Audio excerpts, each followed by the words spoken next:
So it's part B. It's part B. Pirkei, Mishna Zayin, part B. Chapter 5, 7th Mishna. And let's just review what the Mishna is about so we have context. You know what I noticed, which is really interesting, and it's a little misleading. You don't notice this at first. But this chapter only has two Mishnas that are, two sections that are designated to the number 7. Because the second one, which we're not learning today, is spread over a few Mishnas. So you get the impression that, there's quite a lot. There's actually only 2 examples that we use of things that are related to the number 7. That I thought was quite interesting when you actually think about it. So in this one, we're talking about Shiva Dvarim B'Chacham, Shiva B'Golem. That there are 7 attributes that indicate a Chacham, a wise individual, and 7 things that indicate a Golem. So last week when we started this, we were talking about how come the Mishnah uses the expression Golem and it doesn't use an expression like Am Ha'aretz or a Bur, which are also terms that indicate somebody who's quite lacking in terms of their intellectual abilities or in terms of their knowledge. So it's really interesting because I saw over Shabbos that the Maharal says Am Ha'aretz is defined by a lack of Torah knowledge, because Am Ha'aretz is a specific term in the context of Torah. So you get a Talmud Chacham who is a scholar in context of Torah, and the opposite of a Talmud Chacham is an Am Ha'aretz, which is a person who's devoid of Torah knowledge. He says a Golem, on the other hand, has no knowledge. It's not just that they're not smart or they're not knowledgeable in Judaism. A Golem is somebody who lacks general insight and general wisdom. It's a little different to how we saw it last week. Last week we said a Golem is somebody who's still a work in progress, right? Because the Golem is the unfinished product, or even the raw material that's going to become the product. But here the Maharal gives us another layer of insight, that the Golem is somebody who's just really lacking in wisdom and insight. It doesn't mean they're intellectually challenged, it just means they're not somebody who invests in knowledge and wisdom. So I thought that was quite interesting. So what are the 7 things that define a Chacham? We began last week, and we've been through some of them, so let's just run through again. The first thing was Eino Medaber Bifnei Mishahu Golem Mene B'Chacham V'Minyan, that a Chacham knows that you don't speak up in front of somebody who is your senior, whether that is because of their knowledge and their following, or whether it's just simply because of their age and they have the experience of age. So a person who's older, you don't speak up in front of them. So that was, as the Yachin says, that was before you start talking. This is the thing you've got to be aware of before you start talking. The second thing is, once you start talking, then the next thing is Eino nichnas atoich divrei chaveroi, that you don't speak over somebody else or interrupt somebody. And last week we said interruptions are not necessarily only verbal. There's mental interruptions as well, which led to the next piece, ve'eino nival lo hashiv, that the person doesn't rush. Nival is a very frenzied word, so the person doesn't rush to respond, even though often that is very tempting. And we spoke about that last week, that in the context of a normal conversation, and certainly in the context of a heated and a debate kind of conversation, it's very tempting to be the person who's nival lo hashiv. I've got to respond. You've said something, I've got to respond. I once had a story, I don't want to go into the details of the story because you may land up working out who the story is about. But I once had a story, very interesting story, with an individual who was very, very, very upset. And he was very upset actually because of a situation I'd put him in. So he was upset, but the interesting thing is he wasn't upset at me for having put him into the situation. He was just upset at the situation, and he was very outspoken about it. And this occurred on a Friday night, and we were a group of people, and included in that group of people was this person's rabbi. So this person's rabbi was really concerned that because of the situation that I had created, that it was going to have a negative impact on this person's relationship to their Judaism, because that was the context of the particular thing. So the rabbi kept saying to me, go talk to him, speak to him, you've got to deal with this. You've got to deal with this. And I took the view, similar to the other Mishnah that we learned in the previous chapter, that you cannot placate a person at the time that they're angry. And so it was, the reason I'm telling you the story is because the one time I got it right, okay, as opposed to all the others, Eino niva lahashiv, right? I decided I'm not rushing and I'm not going to respond, and I didn't say a word. And we sat through a whole Friday night dinner. We were guests at somebody's house, and we sat through this dinner. And this guy was just going on and on about how he couldn't believe what had happened and the situation and the behavior and on and on and on. And I didn't say a word, nothing. Didn't address him. The other rabbi was getting really annoyed at me. You've got to answer. You got to respond. Lahashiv. Anyhow, I didn't. The following morning, just before we were going to shul, this fellow comes over to me. We weren't here, it was away somewhere, so we were all staying in the same place. And this fellow comes over to me and says, now I realize what you did last night. And he had reflected on it, and he had come to the conclusion of his own accord that it actually wasn't offensive, and it was actually a learning experience, and he extracted a very meaningful learning out of it. And so we all breathed a sigh of relief, right? But that's not how it always feels. It's very typical. Come, we got to sort this out. There's an emergency. Somebody's upset. We need to respond. Or somebody said something that is offensive. How can you allow that just to go? They've said something offensive. So, one of the things of wisdom is not to rush to respond just because there's a feeling that we have to respond. Now, don't worry, it will still happen again. One thing we can be guaranteed in life, there'll always be opportunities for this kind of thing. Now, the most accentuated version of this, remember, Pirkei Avos, it's like somebody said to me yesterday, I was at a wedding yesterday, somebody came over to me, we were talking about this particular quotation in the book of Tanya, where he speaks about the fact that as you go through life, your animal soul becomes more and more solid, because the fact of the matter is, life feeds the animal soul. So you eat and you drink and you enjoy yourself. We were talking, obviously this conversation happened at the buffet. So we're talking at the buffet about, materialistic experiences and how it really thickens the arteries of the soul. And this person was saying, when the book of Tanya was written, what were the things that people ate and drank that were so luxurious, in those days? What do you have? Meat maybe on Yom Tov, what was the thing? They could never have imagined going, would you like the medium rare, or would you like they would never have known such things.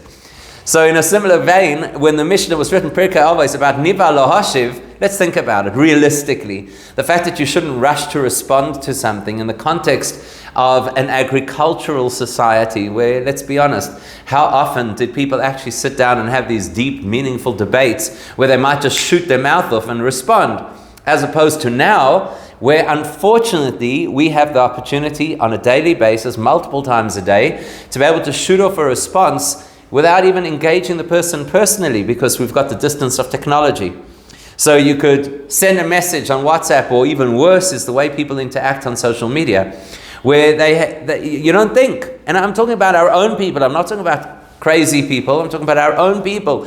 They see things that are said and comments that are made that might be a little bit offensive to us, who don't necessarily suit a value system that we subscribe to, and then people rush to respond, not realizing, of course, that whatever you put out there in social media is effectively, as somebody once said, the equivalent of publishing your response on a billboard on the highway, and possibly an even greater audience. And nobody thinks, and niva lo hashiv, somebody said something, and we immediately respond.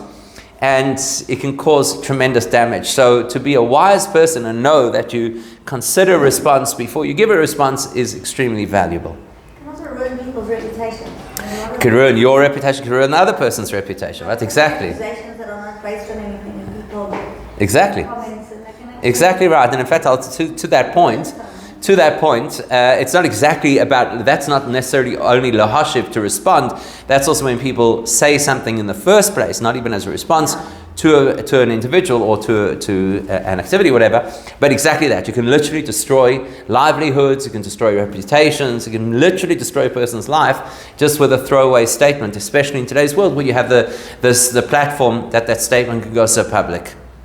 Last night, it was just going to be family, and someone sent a message to one person. Yeah, exactly. You know what they say? The definition. What's the definition of a secret? What's the definition of a secret? It's something you tell people one at a time.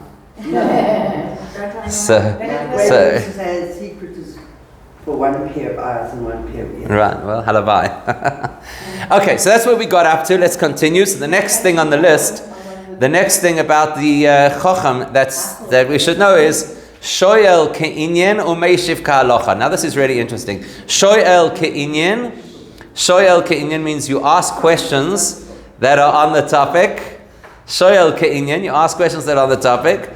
U'meishiv ka'alocha, and you respond in a way that is aligned with halacha. Now this is really interesting because it doesn't actually balance perfectly. You would have thought it's you ask on topic and you answer on topic. Right? So we know what that's like, both of those. Have you ever been in a shiur where somebody asks questions that are completely off topic? It's really frustrating, right? It's really frustrating. So you know that in Yiddish we have 3 words that are sometimes confused. And those are shlumiel, shlumazel, and nudnik. So what's the difference? What's the difference between it's a well-known definition. What's the difference between a shlumiel, a shlumazel, and a nudnik? So the difference is this. A shlumiel is the kind of person who comes to sit down at the table at a wedding and spills the soup. As they come down, they spill. It's a shlumiel. You know, they tend to cause a little bit of chaos. A shlumazel is the guy who lands up with the soup on him. He has bad muzzle. Shlumazel. What's a nudnik? And nudnik wants to know what flavor was the soup. So the person who asks a question that's completely off topic is what we call a nudnik. That's the definition of a nudnik, right? So shoyel ke'inyan, over here it's called a golem. Shoyel ke'inyan, to ask a question that is on topic, that is appropriate, that is wisdom. To ask questions that are off the topic, that is a golem. Now we've got to ask ourselves, what do you mean off the topic? So there's a really interesting story, and then there's a story about that story that illustrates the point. You'll see it's exactly a nudnik kind of question. So the story is that there was a long-standing debate between the Ramban, Rabbi Moshe ben Nachman, and the advisors to the king at the time. And the debate was whether or not it is possible for an animal to learn to change its intrinsic nature. It was a long-running debate. And the Ramban said it is not possible, and the advisor says it was possible. So to prove their point, they took some cats and they trained these cats over a period of time to act as waiters in the royal court. So the cats they taught them how to how to walk on their hind legs and carry trays on their paws. And this was going to be the great illustration that the rabbi is wrong. The great leader of the Jewish people is wrong. So they gathered everybody together and they brought the Ramban along as well. And they were going to illustrate to him that, you see, you can change the nature of animals. As the Ramban was about to leave to go to this meeting, he took his, what was called in those days, the tabak box, which is basically a snuff box. So he took it, like it had been sitting open, and he closed it, and he took it with him, not knowing that in the grand scheme of divine providence, a little mouse had jumped into the snuff box as he went. So they arrive over there at the royal palace, and there's this great presentation with the whole flourish and the herald, and out come these cats on their hind legs carrying the trays, and they all say, you see, Rabbi Moshe, your theory is nonsense. You can teach the nature of cats is to walk on 4, and here they're walking on 2 legs. You can change the nature of creatures. And at that point, the Ramban sits back, and to clear his mind, opens his snuff box to take some snuff. Out jumps the mouse. The mouse runs across the room, and you can imagine what happened next. The food goes one way, the trays go the other way, and the cats go chasing after the mouse. And that, he says, is, I guess, you can't change the nature of the creature. So there's a kid who's listening to this, the teacher telling the story at school. So he raises his hand. So the teacher looks at him and says, what would you like to know? What's your question? He says, did the cats catch the mouse?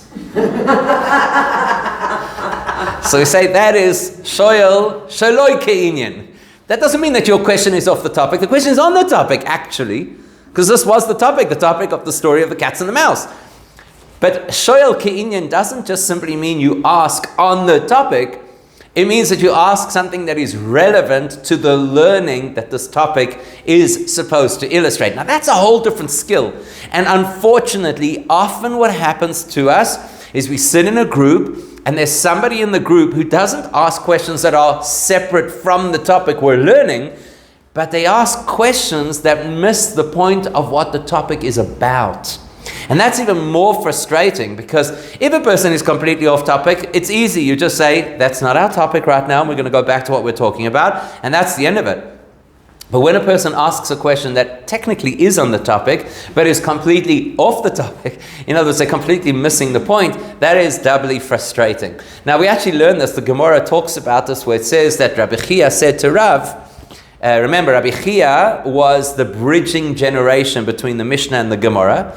And Rav was his teacher. So Rav was even considered in a certain regard like as if he was a Tana of the Mishnah.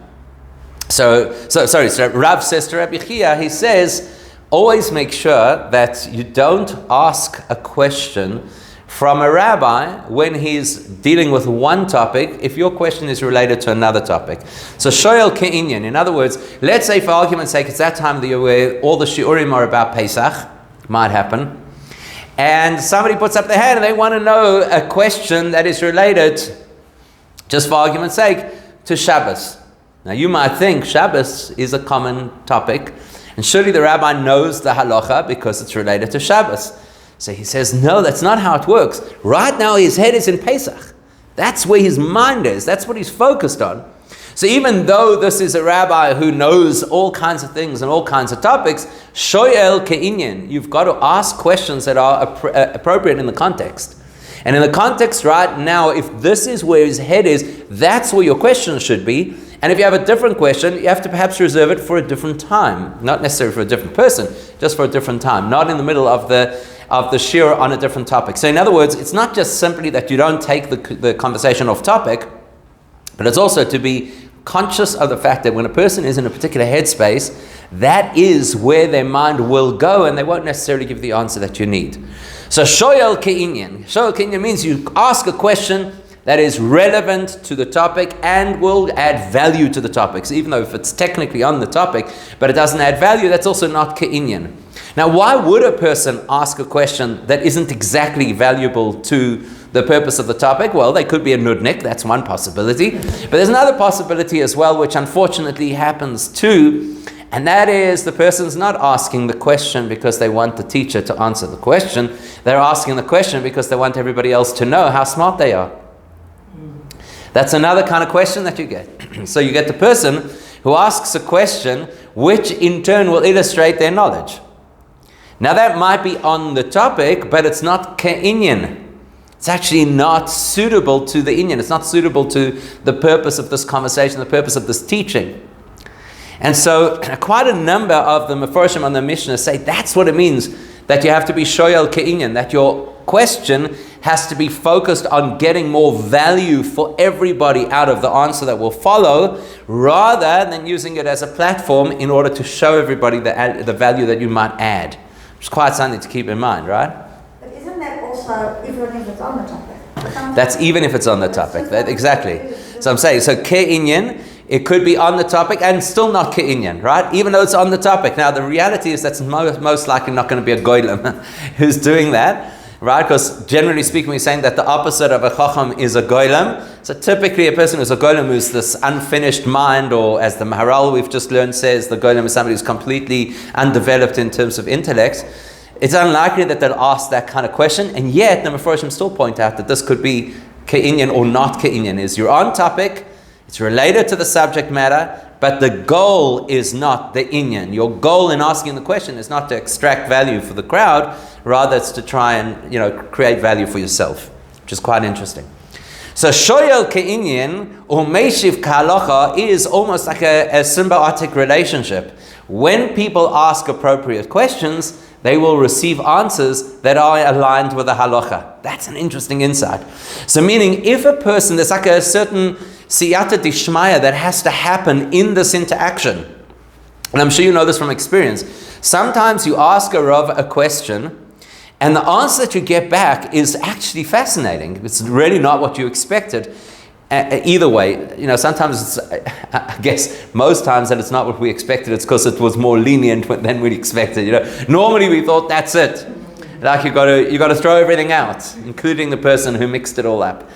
But the truth is, shoyel ke'inyan, where a person has the humility to ask a question in the correct way, ke'inyan, trying to actually learn what the correct answer is, then meishiv ka'halacha, Hashem inspires the answerer to give us an answer that is aligned with halacha. So ke'inyan, I don't know that my question is necessarily aligned with what Hashem wants, but my motivation, ke'inyan, my motivation is appropriate. The response will be ka'halacha, aligned with what Hashem wants, which is really powerful. Because that's what we want. Needless to say, it's also a message to the person answering that when you answer, Meishiv ka halacha, you have to answer aligned with what the halacha is, rather than what might come to mind first and what might be easy to just to respond. Isn't there a gynecologist issue here?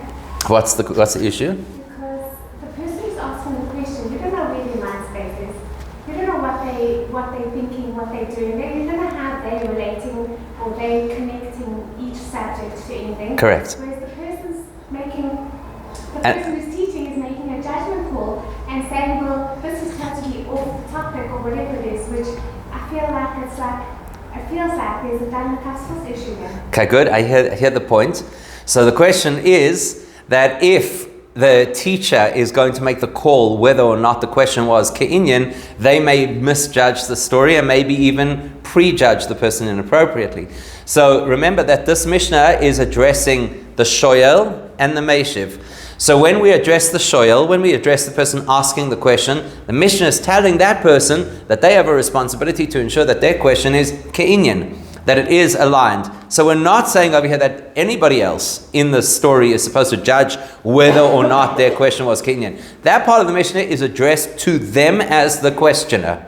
And then the second part of the Mishnah, or the second part of the phrase, Meishiv kahalocha, that is addressed to the answerer. So I don't believe that in this context we're giving anybody license to make a call about whether or not the person's intention was inappropriate. And that said, the teacher or the answerer will at times have to apply some level of discipline and say, okay, well, this isn't helpful to the shiur. I'm not blaming the person. I'm not saying that their question was ill-intended, but it's not valuable to what we're trying to learn, so we're going to move on. But that's not really where this Mishnah is addressing. This Mishnah is addressing the questioner to be honest enough with themselves to say, is this ke'inyan? Am I asking on the topic or not?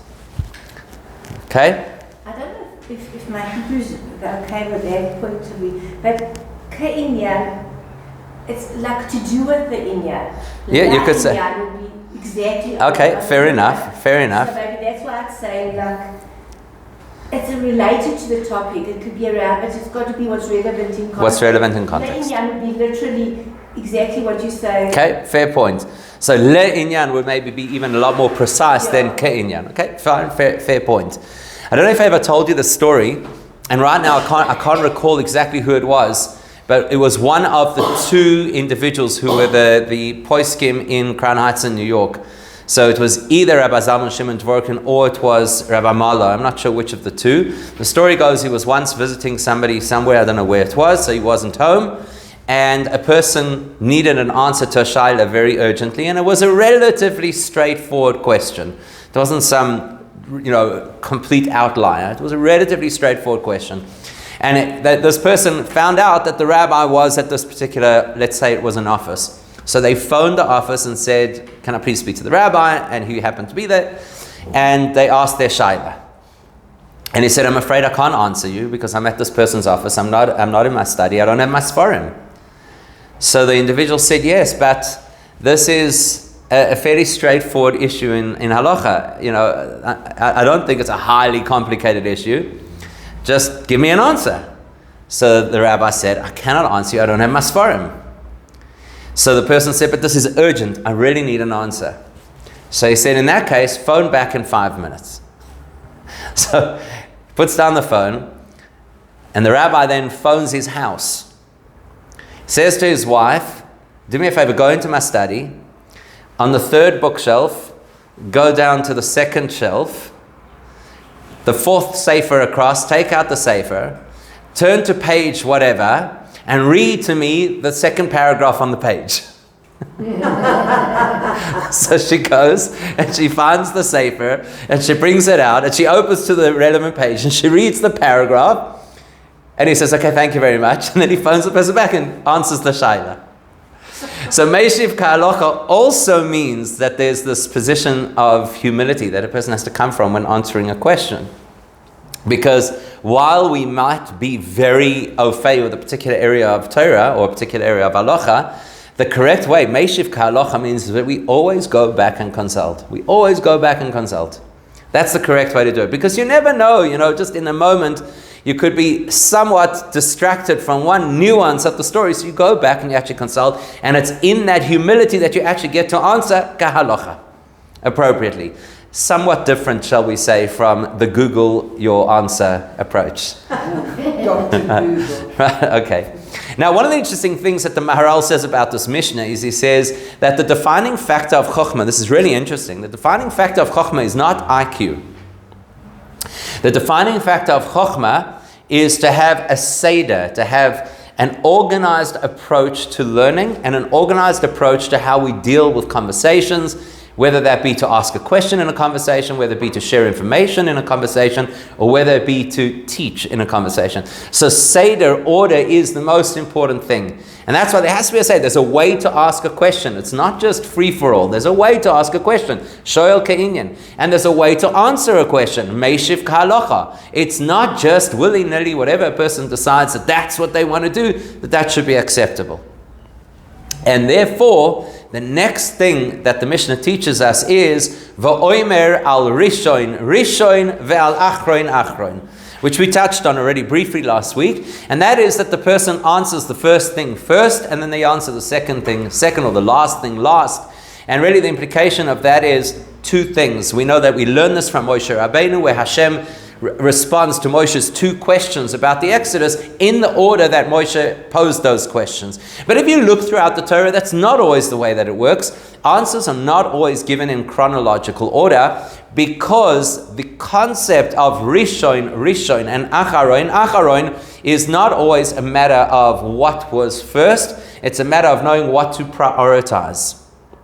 And oftentimes, you got to know not what the question is, but who is asking the question.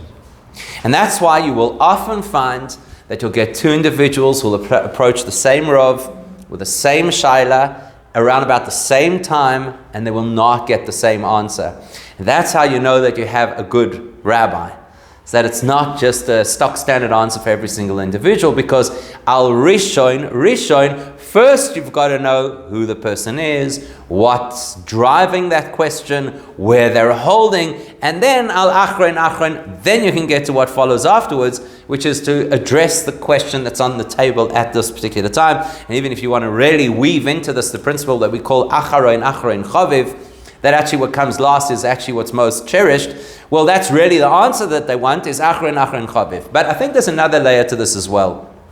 I don't know if you've ever had this experience, but one of the frustrations I know that a lot of people in my community have with me is that short questions don't always get short answers. People get really frustrated with that. And the reason is because we do live in the Google generation. So we expect that you throw out a question, you get an answer, and that's how it is. Like straight line, from the question to the answer. And that's really not how Torah works. I remember once learning a particular Maimer, a particular Hasidic discourse, where he used the mashal, I believe it was the Rebbe Rashab, the 5th Rebbe of Chabad. He used the mashal of what he calls a beautiful word in Yiddish, Schwindeltreppe. You know what that is? Schwindeltreppe is a spiral staircase. A spiral staircase, basically what happens is, depending on which point you are on the staircase, you may or may not see where you're going. Right? That's how it is. It's like walking up a mountainside. So if you've ever been on one of those hikes where there are a lot of twists and turns, so sometimes you can see the objective and sometimes you can't. So al Rishon, val Acharon means everybody wants to go straight from Rishon to Acharon, which is, I asked a question, give me an answer. The reality is, sometimes in order to answer a question, you first have to give Rishon. You first have to address certain basics, because if you don't have those basics, you don't actually answer the question. So I don't know if it's acceptable to even mention this example, so you excuse me if I use this example, and possibly nobody in the room will even know what I'm talking about, but there used to be a publication, maybe it still exists, it was called Mad Magazine.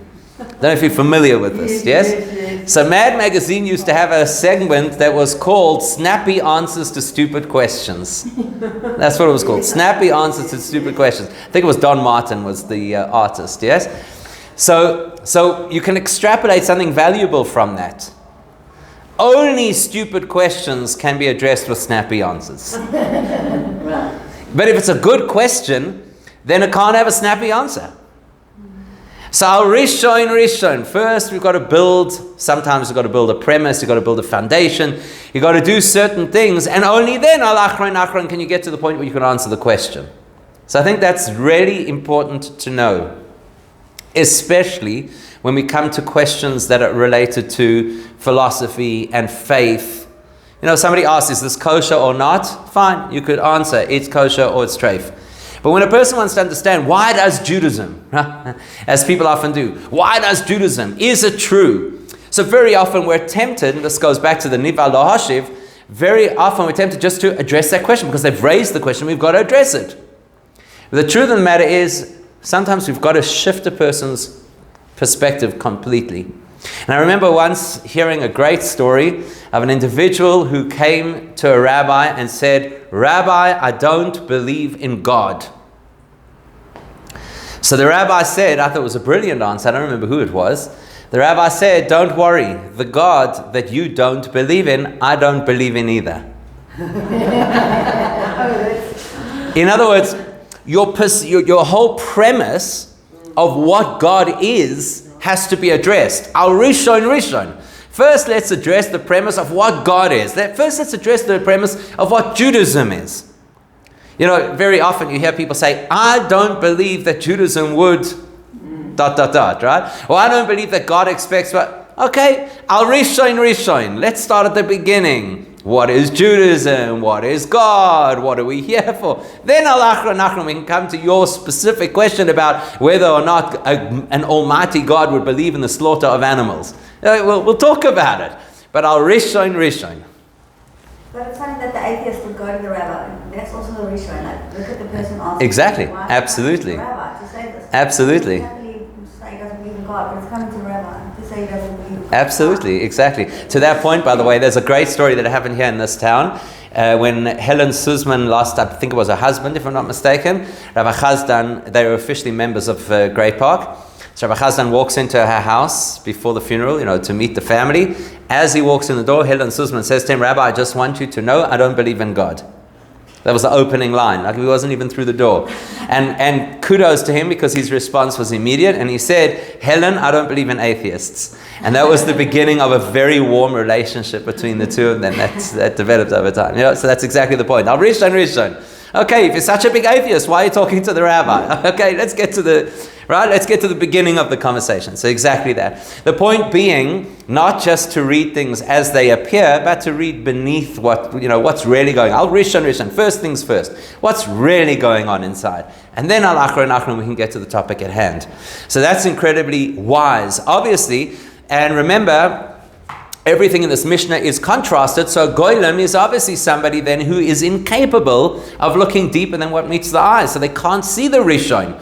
It's al achron, whatever came to the table now, that's what we've got to talk about. And unfortunately, I hate to say it, but I think a very big portion of Western civilization today has gotten rid of the concept of rishon, and everything is achron, which means the way you present yourself right now, the pronoun that you decide you're going to use right now, that's it. We've got to, as they say, wag the dog based on what's going on. And Judaism will say, what's our rishon? Where's this coming from? Why is there this conversation? What's motivating? What's driving? Let's get to the essence of the issue, rather than just trying to modify society to address achron, as it appeared on the table right now. Okay, so it's a valuable thing to consider. Then, one of the most important things in life is this next piece, and all of us probably misinterpret it. V'alma sheloi shama oimer loi shamati. The person who hasn't heard something says, I haven't heard it. Now, let's try and understand. Why would a person, if they haven't heard something, why wouldn't they say they haven't heard it? Well, what's the motivation? Taka, al rishon. Let's get what's driving this. Why would a person who hasn't heard, meaning hasn't learned something, why would they not say, I haven't learned or I haven't heard something? So the different Mefarshim offer three possible reasons. The first is arrogance.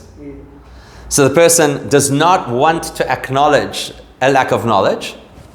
The second could be embarrassment. This person's too ashamed to acknowledge that they don't know something. And the third could be that the person is trying to teach something and there's a little piece of the puzzle that they don't understand, so they'll just prefer to gloss it over rather than say there's a piece I don't understand. Because it doesn't suit me if I'm trying to give a shiur. It doesn't suit me to say, well, this part I don't really know. So, you just like steamroll through it. Or like we always used to joke in yeshiva that when the guy got up to say a vort and he used to say the whole idea is, that's usually an indicator he had no idea what he was talking about. So, we just kind of like hope nobody will notice the bump on the road. Just go through it. So, we know this from a great example of this is Rashi. Rashi has no problem writing in his commentary, Eini yodea ma melamdeinu, I don't know what it's teaching us, which is phenomenal, right, when you think about it. Rashi, who completely revolutionizes our understanding of every single pasuk in the Torah, has no problem to say, in this one, I don't know what it teaches us. It's magnificent, right? So, ma sheloi shama oimer loi shamati. The person who hasn't heard or hasn't learned something is willing to acknowledge that they haven't learned or they haven't heard it. That would be considered a chacham. So I'm going to ask you a question. The whole principle of this this Mishnah, is that whatever happens on the chacham side, the opposite is on the golem side, right? Because that's how the Mishnah ends. V'chilufeihen b'golem. The opposite or the contrast is a golem. The exact contrast is the golem. Which, remember, it's because the Mishnah doesn't want to offend the golem by listing all the things, so it just says the opposite. So now, let's work this out. Amma sheloi shama, something that the person hasn't heard or learnt. Oimer, the person says, loi shamati, I have not heard or learnt it. What is the opposite of that? Everything about what they don't know. So how do you say it? What I haven't learnt, I acknowledge that I haven't learnt. So what's the opposite? What are you saying? What I haven't learned, I say that I have learned, right? I pretend that I have learned, right? Okay, that would sound like it's the opposite, right? Amma sheloi shama oimer shamati. What I haven't learned, I'm going to say I have learned. I'd like to propose that there might be an alternative to the word golem for such a person. A person who hasn't learned something, yet says that they have learned it. There's another word for that. What do we call that? A liar. That's what it's called.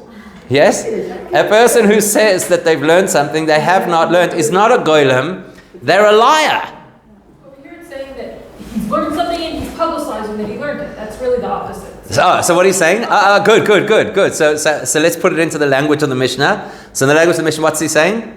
I learned something and I know it. Alma sheshama oimer shamati. Right? What I've learned, I say I've learned. Okay, so you're coming from the perspective that he's gloating or boasting over the fact that he's learned something, okay? But that's exactly the point. The opposite is you just take out the negatives out of the line. That's how you get the opposite. Alma sheloi shama, something he hasn't heard. Oimer loi shamati, he says he hasn't heard it. That's a chacham. So just take out the negatives and then you get the opposite. Alma sheshama, that which he has learned. Oimer shamati, he says, I have learned it. So what's wrong with that? Other than the fact that it might be boasting. But what's fundamentally wrong with saying something I've learned? What's wrong with that? You never actually learn. You'll never grow, right? Why will you never grow? You learn something else. You learn something else. We all know the famous line, right? The more you learn, the more you realize you don't know, the more you realize it still is to learn. It's not a bad thing. This much I know, now I'm going to go further. So when I was in yeshiva in Israel, in Kfar Chabad, and I've mentioned him before, we had a very interesting and very special person who was one of the teachers there. His name was Remendel Futterfass. He was a Russian refusnik, spent many years in Siberia. And because he was much older at that point, he found it difficult to read. So at the time of the year when you do Pirkei Avos, one of the Bochrim would volunteer each Shabbos afternoon to read the Pirkei Avos for him. So there I am, I'm reading the Pirkei Avos for him. And we get to this Mishnah, and he says exactly this. He says, what's the opposite? So I said, of course, that the opposite is that the person who doesn't know something says that they do know it. And he said I was obviously misreading the thing completely because that's a liar. So I said, okay, well, what does it mean then? So he said, you extract the negatives and you get alma sheshama oimer shamati. That what you've heard, you say that you've heard. And he says the key word over here, anybody want to try and guess? There's one word in here that's the key word to understanding this whole message.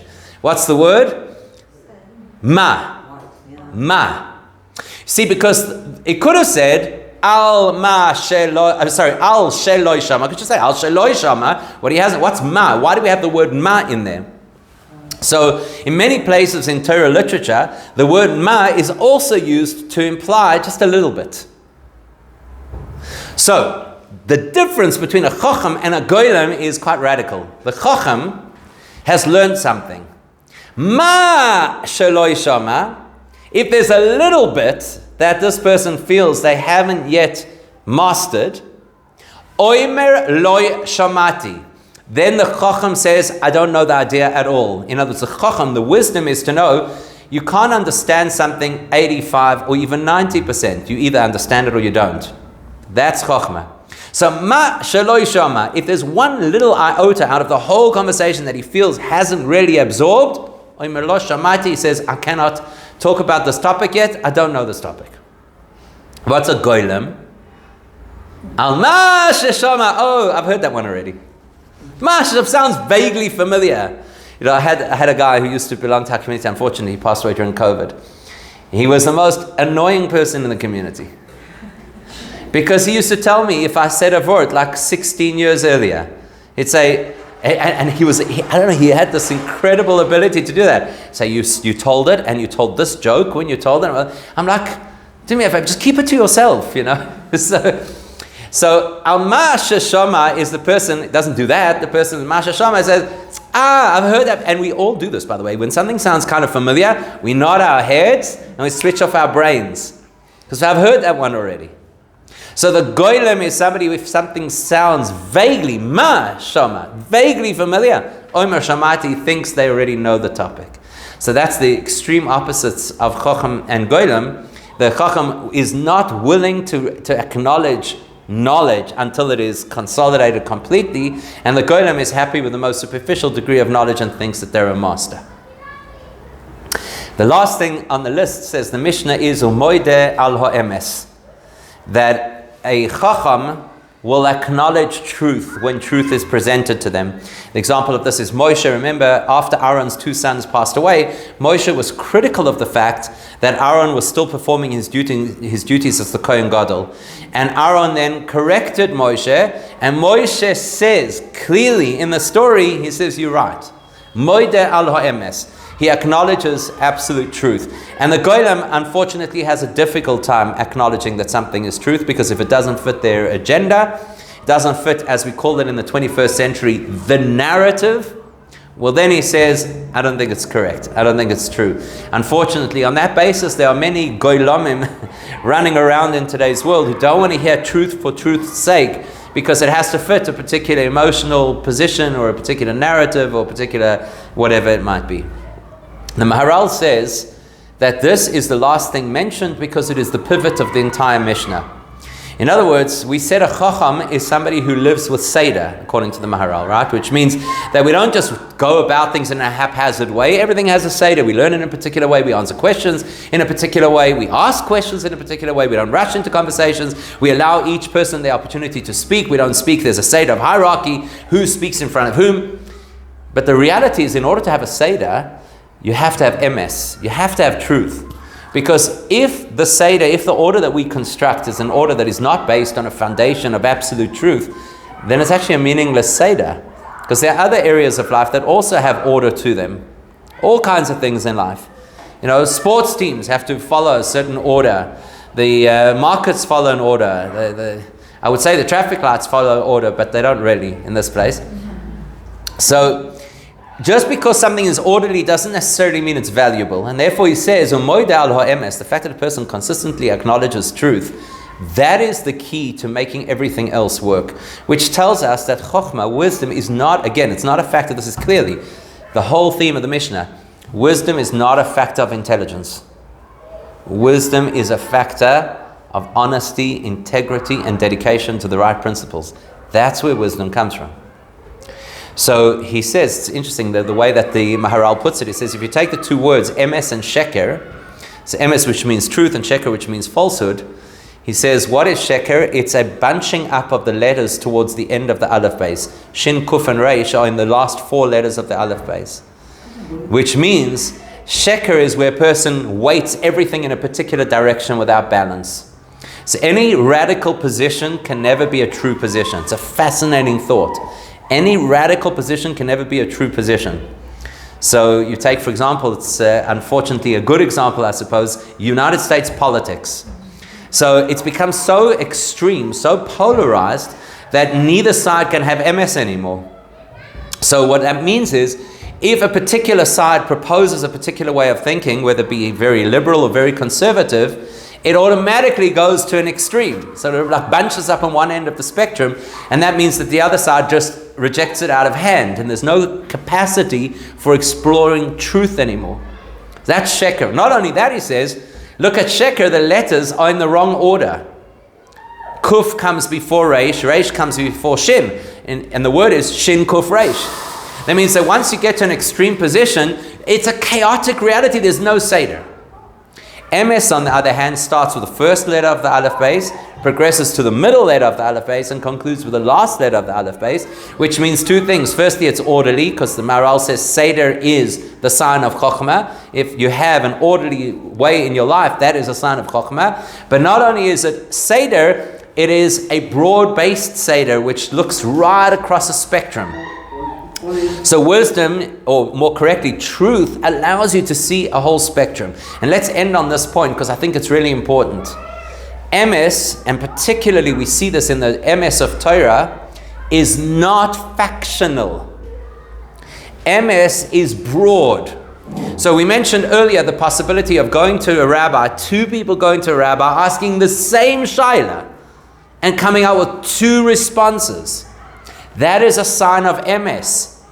MS truth means it understands that there is a true response to that scenario that does not have to look identical to the response to this scenario, as opposed to fanaticism, which is there is only one way under all circumstances. That is sheker. Fanaticism could be fanatically right or fanatically left. It's still fanatical. Torah is MS. MS is the root of Chokhmah, and Chokhmah allows a person to see the full spectrum and to address the full spectrum appropriately. That's what we want to obviously achieve in our lives. If we don't, that's what's called a Golem. If you The Maharal.